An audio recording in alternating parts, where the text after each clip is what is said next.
आज 22 जनवरी है और 8-9 दिन बाद मोदी सरकार का इस कार्यकाल का अंतिम बजट प्रस्तुत होने वाला है।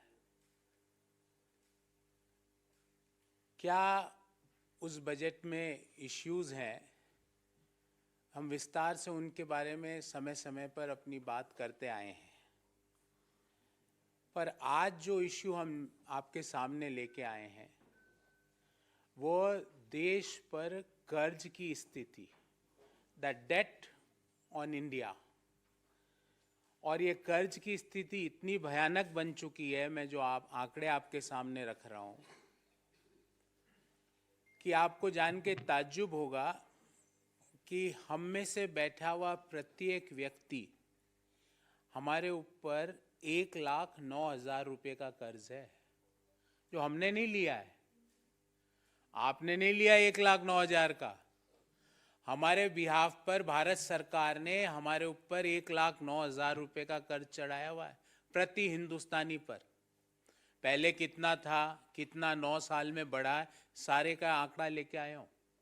आपके और मेरे और कोई भी विवेकशील व्यक्ति के मन में ये जरूर आएगा कि भाई कर्ज लिया है तो आर्थिक विकास के कार्यों में लग रहा होगा, पर ये कर्ज आपके मेरे ऊपर 1,09,000 रुपये का कर्ज तो है, पर इस कर्ज का फायदा हमें नहीं मिल रहा, क्योंकि जो ग्रोथ मॉडल है देश का वो के शेप्ड रिकवरी मॉडल है। के अंग्रेजी में जो शब्द है ना, के मतलब हम जो ग्रो कर रहे थे नोटबंदी के बाद नीचे आए, गलत तरीके से जीएसटी लगाने से और नीचे आए, तालाबंदी के बाद फिर और नीचे आए, पर फिर जो बढ़े वो सिर्फ वो लोग बढ़े जिनकी डिटेल्स अभी 4-5 दिन पहले ऑक्सफैम की रिपोर्ट में आया कि हिंदुस्तान में, ये ताज्जुब की बात है कि हमारे देश में 5% जो लोग हैं उनके पास 60% संपत्तियां हैं, और जो बॉटम 50% जो लोग हैं देश के 140 करोड़ में से मैं गणना करूं तो जो 70 करोड़ लोग जो नीचे वाले हैं उनके पास मात्र 3% देश की संपत्तियां हैं। तो 5% अगर मैं कैलकुलेट करूं तो 140 का मतलब 7 करोड़ लोगों के पास देश की 60% से ज्यादा संपत्तियां हैं। और ऐसा नहीं है कि ये लोग जो जिनके पास 5%, जिनके पास 60% से ज्यादा संपत्तियां हैं वो देश को ज्यादा कर देते हो, ऐसा नहीं है।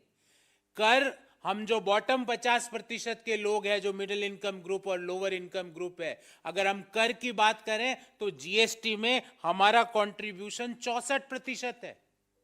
मतलब जो बॉटम 50%, जो 3% देश के एसेट्स को होल्ड करता है, वो देश के जीएसटी में 64% पैसा देता है, और जो 5% जो देश के 60% संपत्तियों को होल्ड करता है, वो जीएसटी में उनका कंट्रीब्यूशन मात्र 3% है।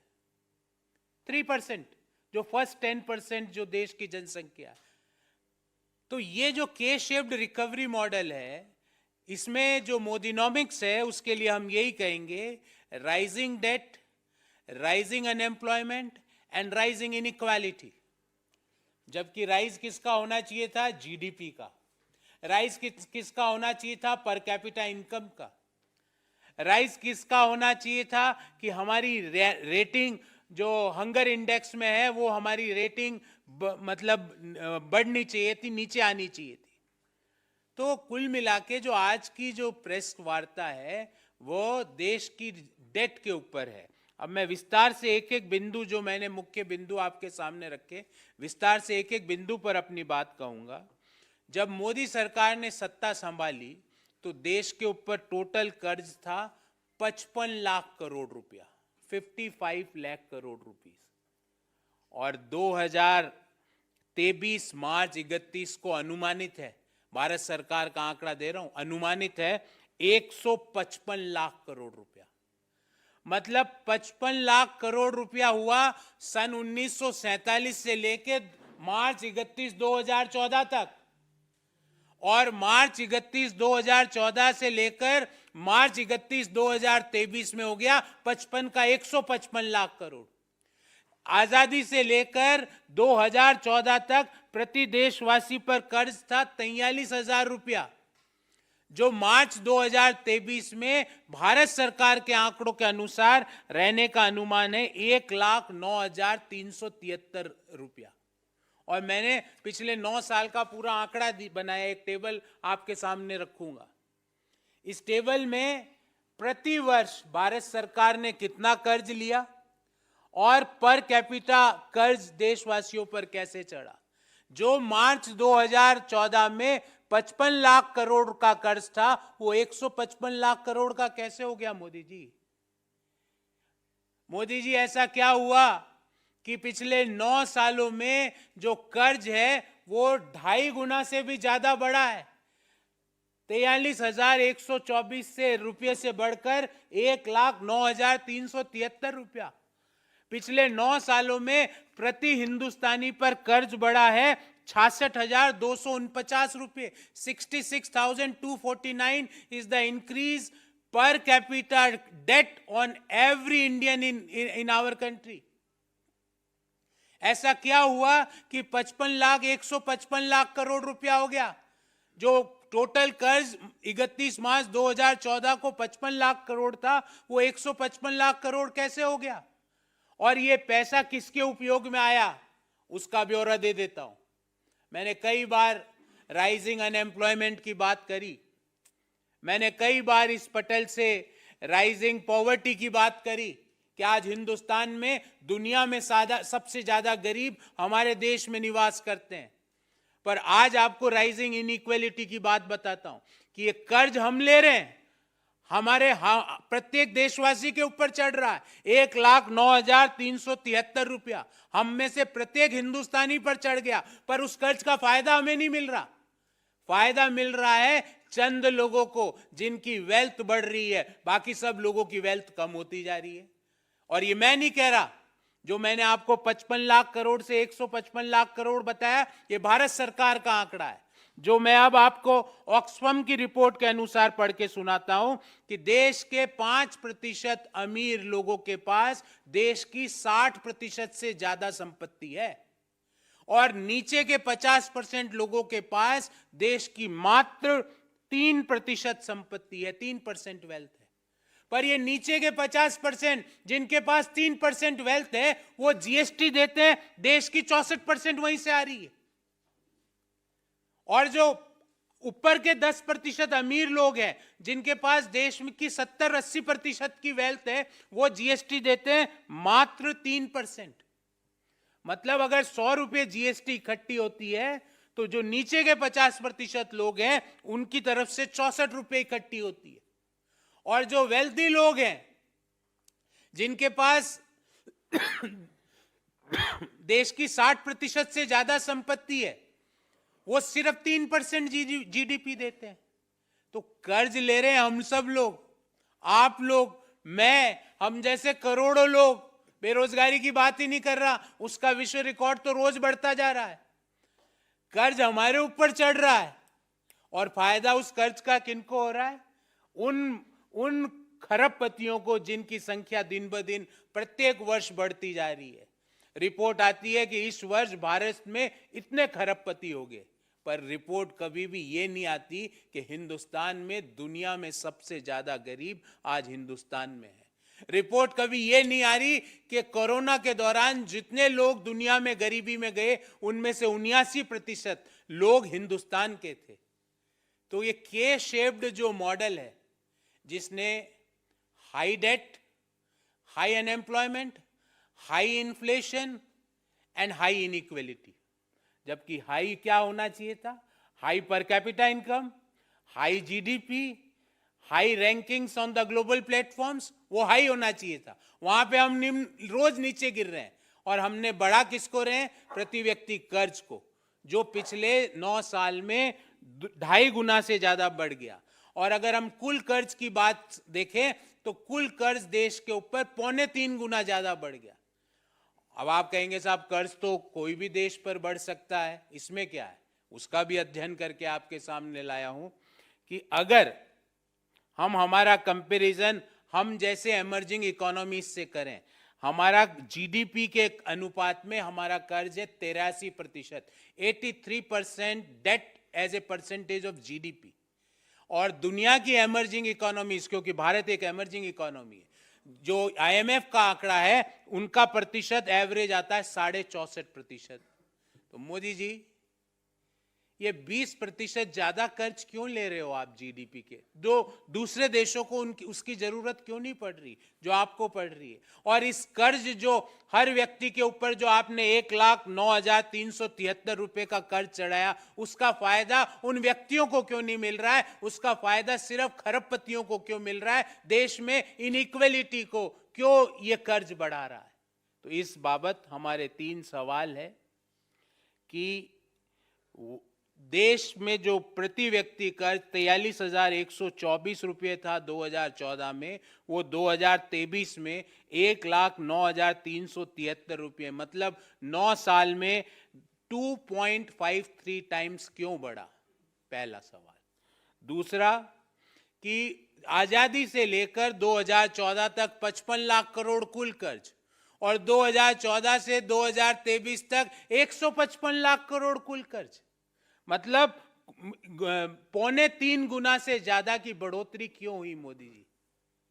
नंबर 3 कि ये इस कर्ज का फायदा देशवासियों को क्यों नहीं मिल रहा है? क्यों हमारी देश का जो विकास का मॉडल है वो के शेप्ड है, वो वी शेप्ड? दुनिया के सारे देश कोरोना में नीचे आए पर सभी पूरी पॉपुलेशन ऊपर उठी, पर हमारे यहां हम नीचे तो सब आ गए पर ऊपर सिर्फ खरबपति उठ रहे हैं, हम लोग नहीं उठ पा रहे हैं। तो मोदी जी ये के शेप्ड रिकवरी इकोनॉमिक मॉडल को कैसे बंद किया जाएगा? क्योंकि 50% पॉपुलेशन जो कि मात्र 3% वेल्थ को ओन करती है, पर जीएसटी देश का 64% वो देती है, ऐसा क्यों? तो यही हमारे 3 मुख्य प्रश्न थे। मैं आपके सवाल लूं उससे पहले बहुत संक्षिप्त में अंग्रेजी में अपनी बात कहूंगा। Modi government is burying our future generation in debt. Debt per capita or debt per Indian increased from rupees 43,124 as on March 31st, 2014 to rupees 1,09,373 as on March 31st, 2023. In last 9 years, we had a growth of 2.53 times on debt per capita. Modinomics means K-shaped recovery. K-shaped recovery means all of us went down, but only billionaires are going up. Why the entire country is not going up? So K-shaped recovery is the mool mantra of Modinomics, which means rising debt, rising unemployment, and rising inequality. The total outstanding debt of Government of India as on March 31st, 2014 was 55.87 lakh crore.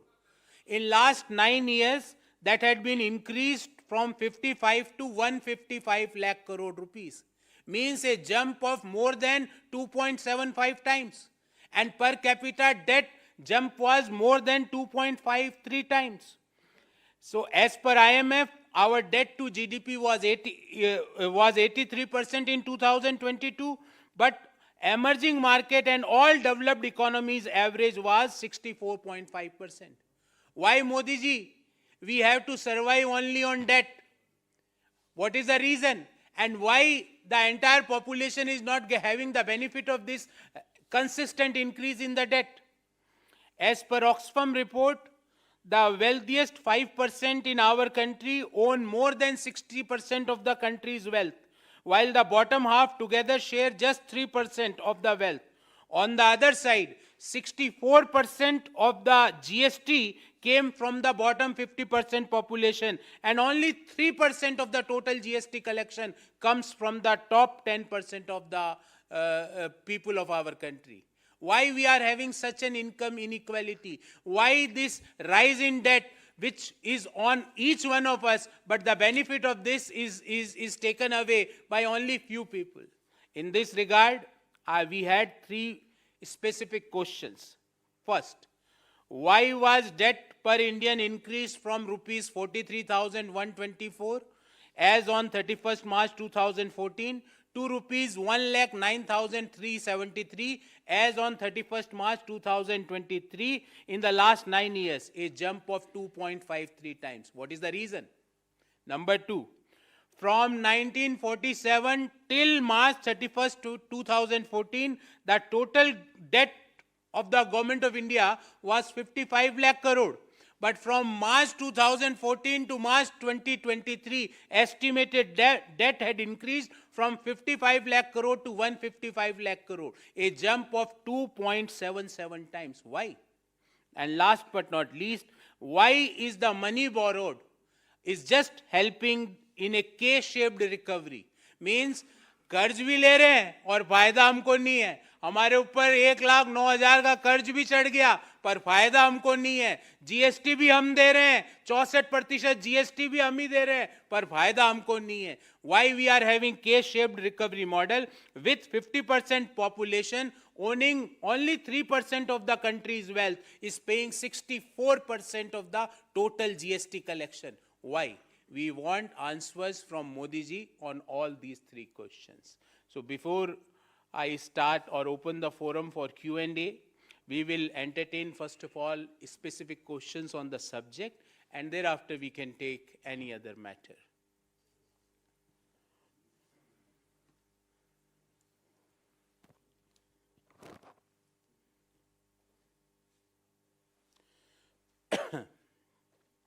Okay.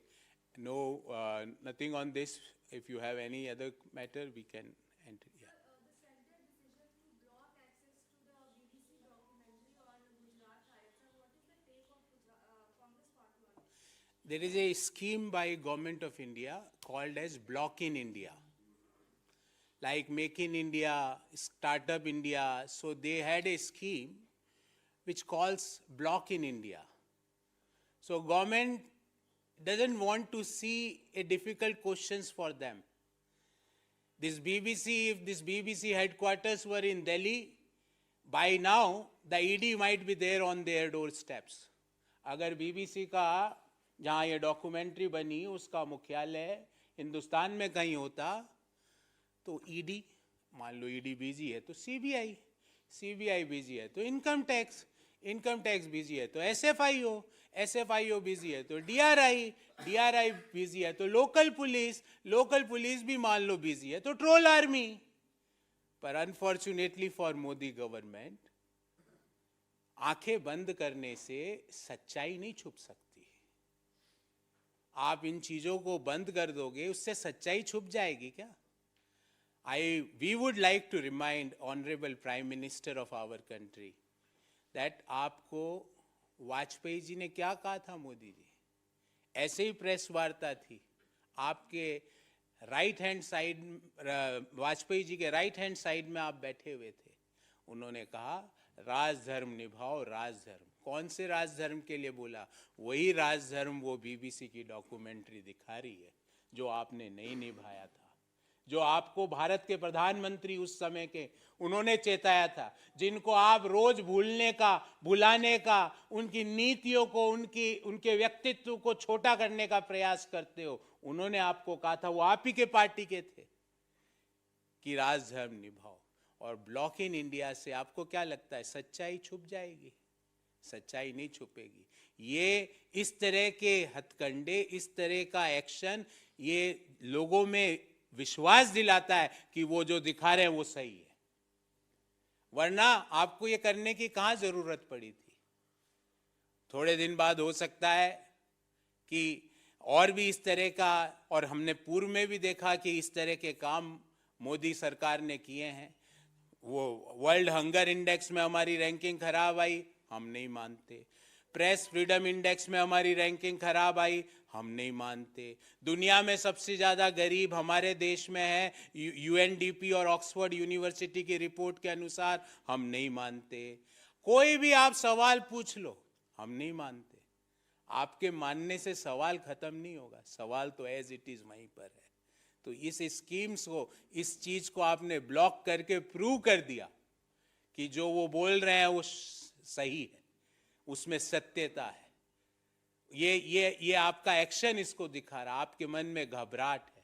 अगर आपके मन में सच्चाई होती तो आप इस तरह का रिएक्शन नहीं करते। जी। सर, एक मेरठ का अभी का वाकया है कि वहाँ कुछ कोरियन लड़कियाँ मेरठ यूनिवर्सिटी गई थी कॉलेज में घूमने फिरने, वहाँ देखने के लिए कॉलेज को, और वहाँ पर ट्रोलर्स और तमाम जो हिंदूवादी तथाकथित संगठन है उन्होंने उनको उनके साथ बदतमीजी करी और ये कहा कि ये मिशनरी की तरफ से प्रचार करने आई थी और उनके साथ बहुत बदतमीजी। अब पुलिस ने सफाई दी है कि वो ऐसा कुछ था नहीं, वो मिशनरी के लिए प्रचार करने नहीं आई। देखिए, मुझे याद है कि कुछ समय पूर्व एक बम्बई में भी एक साउथ कोरिया के ब्लॉगर के साथ अप्रिय और मैं कहूँगा एक दुष्कर्म की कोशिश की गई थी, और वो जब वीडियो बना रही थी तो वहाँ पर उसके साथ बदतमीजी की कोशिश की गई थी। ऐसा क्यों हो रहा है? ये देश में इस तरह का प्रचलन क्यों बढ़ता जा रहा है? मैं इस पे आ रहा हूँ, क्योंकि ये तो आप पहले क्या होता है, ये लोग बदतमीजी करते हैं, उसके बाद जब फंस जाते हैं तो धर्म के आड़ के पीछे छुपने का प्रयास करते हैं। ये एक मोडस ऑपरेंडी बन गई है देश में। पहले जिन लोगों ने भी देख, हमारे देश में पर्यटन को हम बढ़ावा देते हैं, इनक्रेडिबल इंडिया, पधारो हमारे देश, बड़ी बड़ी स्कीम्स है हमारे टूरिज्म मिनिस्ट्री की। प्रत्येक राज्य सरकारों का प्रयास रहता है कि उनके राज्यों में टूरिस्ट का फुटफॉल बढ़े, क्योंकि ये फॉरेन एक्सचेंज लाता है, ये हमारा जो रुपया दिन ब दिन गिर रहा है उसको रोकने का काम करता है, और अंतर्राष्ट्रीय पटल पर देश की छवि को विकसित करने का काम करता है। तो इस तरह की घटना होती है तो क्यों अभी तक उत्तर प्रदेश सरकार चुप बैठी हुई है? क्यों कोई बात, अभी मान लो और कोई छोटी सी भी घटना हो जाती तो उत्तर प्रदेश के मुख्यमंत्री का ट्वीट आ जाता। क्यों उत्तर प्रदेश के मुख्यमंत्री और गृह मंत्री खामोश बैठे हैं जब विदेशी पर्यटक के साथ इस तरह की बदतमीजी हो रही है? और आप पहले बदतमीजी करके उनके साथ, मैं कहूंगा ये सॉफ्ट यौन दुष्कर्म का प्रयास है। इस तरह की बदतमीजी को भी आप दुष्कर्म के दायरे से बाहर नहीं निकाल सकते। ये फर्स्ट स्टेप है दुष्कर्म का, और सरकारें चुप बैठी हुई है। और सवाल पूछते ही उसमें धर्म का एंगल, सवाल पूछते ही इसमें कन्वर्जन का एंगल। अरे आप वहां पे बैठे हो, क्या आपके पास प्रूफ है कि भाई ये लोग इन चीजों में लिप्त हैं? उन चीजों की जानकारी दीजिए, और अगर नहीं है आपके पास इस तरह की जानकारी तो तुरंत दोषियों के खिलाफ कड़ी से कड़ी कार्रवाई कीजिए, क्योंकि इससे देश का नाम भी खराब होता है। इस तरह के वीडियोस, इस तरह के वाकये अंतर्राष्ट्रीय मीडिया में, अंतर्राष्ट्रीय जो सोशल मीडिया के प्लेटफॉर्म से वहां पर चलते हैं, विदेशी पर्यटक भारत में आने से घबराते हैं, और जो देश के लिए ना तो इकोनॉमी वाइज सही है ना देश की ख्याति के लिए अच्छी बात है।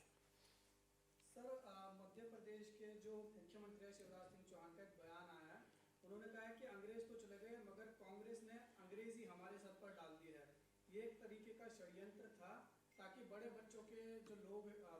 लोगों के जो बच्चे हैं वो आगे बढ़े, गरीब के बच्चे आगे ना बढ़े। शिवराज सिंह चौहान साहब, मेरी आपको चुनौती कि आपके बच्चे हिंदी माध्यम की स्कूल से पढ़े हैं?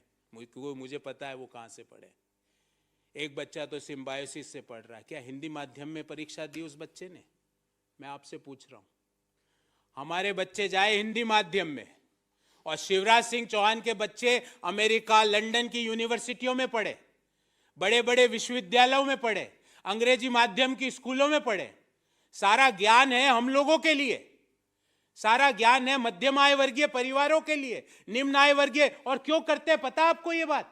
ताकि हम उनके बराबर नहीं बैठ सके, उनसे आंखों में आंखें डाल के सवाल नहीं पूछ सके। खुद के बच्चे पढ़ रहे हैं लंदन में, एक बच्चा पढ़ रहा है अमेरिका में, बड़े बड़े विश्वविद्यालयों में अंग्रेजी माध्यम से पढ़ते हैं, और यहां पे हमको अंग्रेजी का बखान कर रहे हैं। मैं उनको कहना चाहूंगा, जो भी लोग ये सवाल पूछते हैं, पहले अपनी मार्कशीट और अपने बच्चों की मार्कशीट रखें कि ये मेरी मार्कशीट हिंदी माध्यम की मैं रख सकता हूं, शिवराज जी मेरे में है वो कलेजा, और ये मेरे बच्चों की मार्कशीट है हिंदी माध्यम में सरकारी स्कूलों की, और फिर हम आपसे चर्चा करेंगे। आप खुद गुरुजी बैंगन खाए दूजन को उपदेश। तो ये इस तरह की बातें देश के बच्चों को, देश के मिडिल इनकम ग्रुप के परिवारों के बच्चों को, लोअर इनकम ग्रुप परिवारों के बच्चों को आगे बढ़ने से रोकने की प्रक्रिया है। ये उनको आगे, क्योंकि जैसे ही वो अंग्रेजी माध्यम में पढ़ेंगे उनके पास पढ़ने का लिटरेचर ज्यादा होगा, जो ही वो पढ़ने का लिटरेचर ज्यादा होगा उनके पास अपॉर्चुनिटीज खुलेगी, अपॉर्चुनिटीज खुलेगी तो उनको पता लगेगा कि सही मुद्दा देश में बेरोजगारी का है। सही मुद्दा ये नहीं है कि कपड़ों के कलर देख के व्यक्तित्व का मैं विश्लेषण कर लूं। सही मुद्दा शमशान और कब्रिस्तान का कंपैरिजन नहीं है। सही मुद्दा स्कूल और कॉलेजों का कंपैरिजन का है। सही मुद्दा देश के यूनिवर्सिटी और अमेरिका की यूनिवर्सिटी के कंपैरिजन का है, शमशान और कब्रिस्तान के कंपैरिजन का नहीं है। तो पता लगेगा। तो ये इनकी एक मोडस ऑपरेंडी है। हिंदी माध्यम मैं हिंदी माध्यम से जीवन भर पढ़ा हूं, कोई गलत नहीं है। पर क्या हिंदी माध्यम के बच्चे हम अंग्रेजी नहीं पढ़े? क्यों नहीं पढ़े भाई? क्यों नहीं पढ़े? हम क्यों नहीं पढ़े? मैं ये पूछना चाहता हूं। हमारे लिए स्कोप ऑफ फ्यूचर ग्रोथ बढ़ता है अंग्रेजी माध्यम से, अंग्रेजी की किताब पढ़ने से। तो क्यों नहीं पढ़े हम? मैंने जीवन की सारी परीक्षाएं हिंदी में लिखी, तो इसका मतलब ये थोड़ी कि मैं अंग्रेजी से नफरत करूं, जो भी अंग्रेजी बोले उसको कहूं इसको कुछ नहीं आता। क्यों नहीं है? मैं तो सीखना चाहिए मुझे। और आपको जान के ताज्जुब होगा कि जो हमारी सर्विस इंडस्ट्री बूम की, जो लिबरलाइजेशन, प्राइवेटाइजेशन, ग्लोबलाइजेशन के बाद देश की जो मिडिल क्लास बूम की, डॉक्टर मनमोहन सिंह जी की नीतियों के बाद जो देश में एक नया वर्ग बना जिसको हम मिडिल इनकम ग्रुप कहते हैं, वो क्यों बना? क्योंकि हमारे पास इंग्लिश अंडरस्टैंडिंग और इंग्लिश स्पीकिंग पॉपुलेशन थी, जिसने उस सर्विस इंडस्ट्री को अपना मैन पावर सप्लाई करी और वो सर्विस इंडस्ट्री बूम करी। और जिसका नतीजा ये हुआ कि देश में सिलिकॉन वैली, देश में नए नए टेक्नोलॉजिकल डेवलपमेंट हुए, जिसका नतीजा ये हुआ कि दुनिया में कहीं भी सॉफ्टवेयर का नाम आता है तो लोग यही कहते हैं कि हिंदुस्तान का होगा व्यक्ति।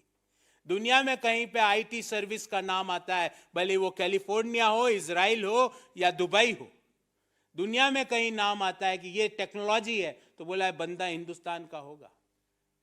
और अब आप हमको वापस पुराने पाषाण युग में पहुंचाना चाहते हो और खुद के बच्चों को अंग्रेजी बुलवाते हो।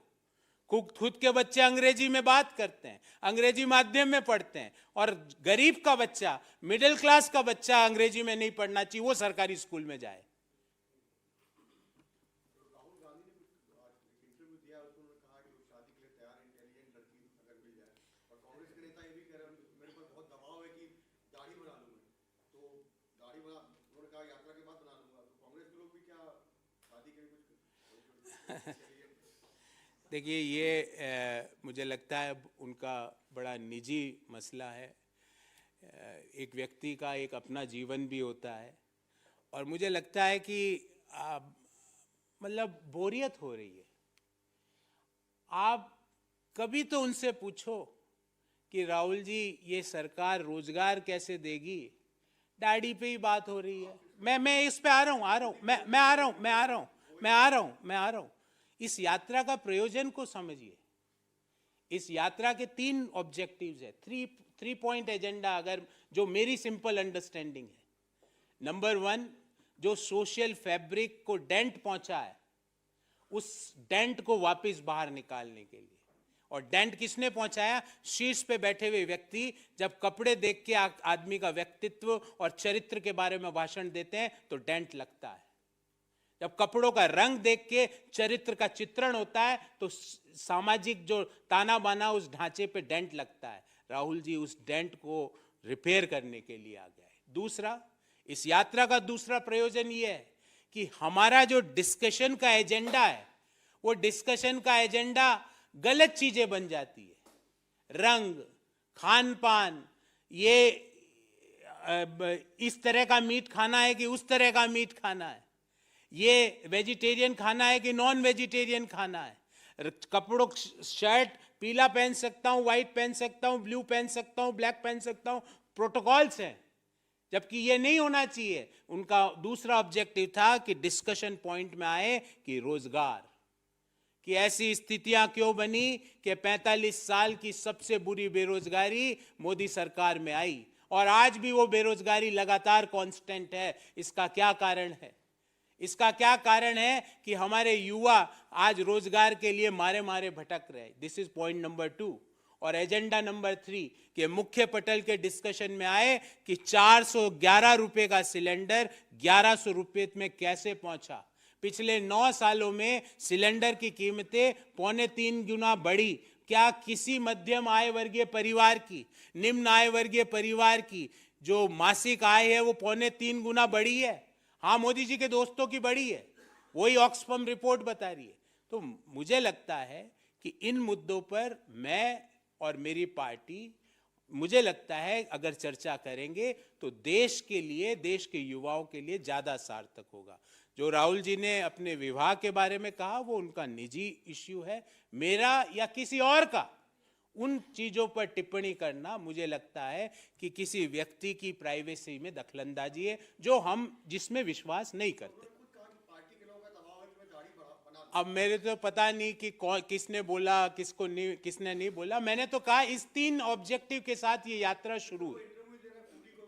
मैंने आपको बोला ना, ये 3 एजेंडा है और ये तीनों एजेंडा, पहला एजेंडा में हमने भारी सफलता पाई, सेकंड और थर्ड एजेंडा में भी आज लोग डिस्कशन में आ चुके हैं।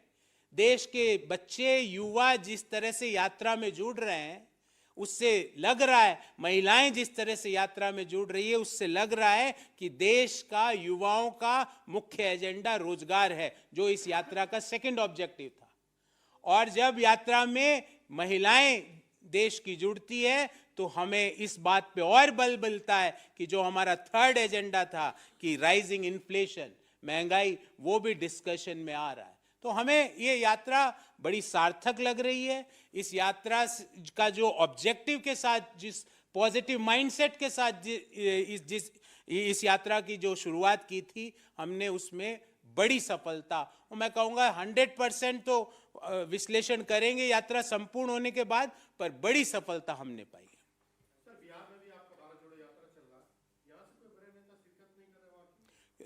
कांग्रेस पार्टी के राष्ट्रीय अध्यक्ष वहां गए थे इस यात्रा को शुरू करने, और अभी जब भारत जोड़ो यात्रा यहाँ चल रही है, देश का बजट अगले सप्ताह आने वाला है, आप देखेंगे कि आने वाले समय में इस यात्रा में कई लोग और शिरकत करेंगे। पर आपकी जानकारी के लिए बता दूं, कांग्रेस पार्टी के राष्ट्रीय अध्यक्ष श्री मल्लिकार्जुन खड़गे साहब इस यात्रा को शुरू करने के लिए बिहार गए थे। धन्यवाद।